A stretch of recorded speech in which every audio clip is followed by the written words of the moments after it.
इस पत्ते में सूर्य, चांद, सितारे सब समाये हुए हैं। सूर्य के बिना इस पत्ते का अस्तित्व नहीं होता। बादलों के बिना वर्षा नहीं होती और वर्षा के बिना ये पत्ता नहीं होता। पृथ्वी, अंतरिक्ष, समय, मन सब इसमें समाये हैं। जैसे इस पत्ते का ना कभी जन्म हुआ, वैसे मेरा भी कभी जन्म नहीं हुआ। हम सब केवल प्रकट हुए हैं, इसीलिए हम कभी मृतक नहीं हो सकते, केवल अप्रकट हो जाएंगे। सारा ब्रह्मांड एक दूसरे से जुड़ा है और इसमें कोई द्वैत नहीं, अद्वैत है। प्रकृति का एक रूप ये पत्ता है, मैं हूं, हम सब हैं।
कल रात्रि मैंने बड़े असाधारण स्वप्न देखे जो मुझे कुछ संकेत दे रहे थे।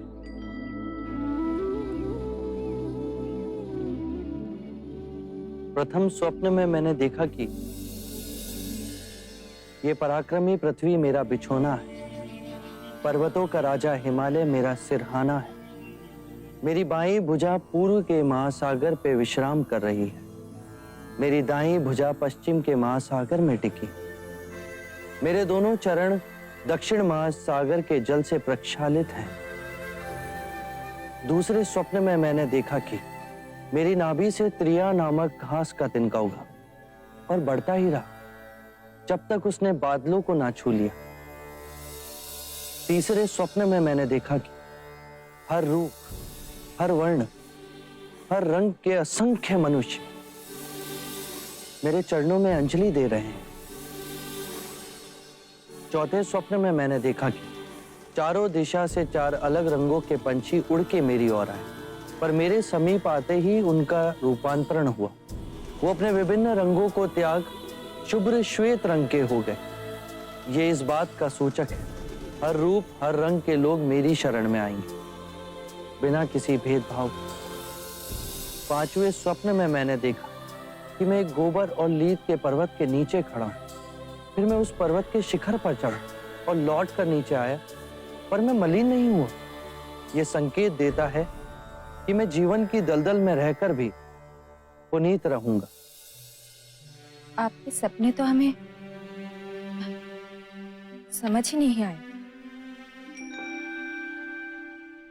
मैं भी इन स्वप्नों का अर्थ ढूंढ रहा हूं। मेरे अंतर मन से एक स्वर उठ रहा है कि मैं सद्धर्म का मार्ग पाने वाला हूं। पहले ये खीर तो खा लीजिए।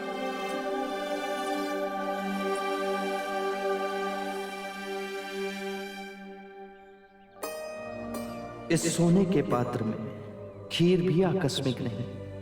मेरे पहले जिन्होंने भी सम्यक संबोधि प्राप्त की, उन्होंने भी उसे प्राप्त करने से पूर्व सोने के पात्र में खीर खाई होगी।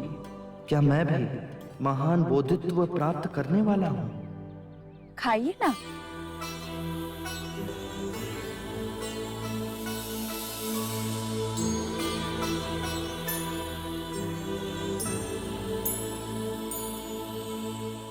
क्या ये स्वर्ण पात्र तुम मुझे दे सकती हो? अवश्य। तो चलो मेरे साथ, मुझे एक परीक्षा लेनी है।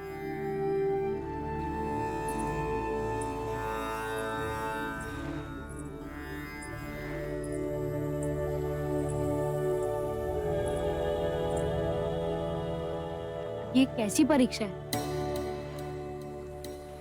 यदि मैं बुद्धत्व के निकट हूं तो ये स्वर्ण पात्र नदी के प्रवाह के विपरीत दिशा में बहेगा, अन्यथा डूब जाएगा।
चाहे मेरी चमड़ी झुलस क्यों ना जाए, चाहे मेरे हस्त क्षीण क्यों ना हो जाए, चाहे मेरी अस्थि चूर चूर क्यों ना हो जाए, पर अब मैं अपनी साधना के आसन से नहीं उठूंगा।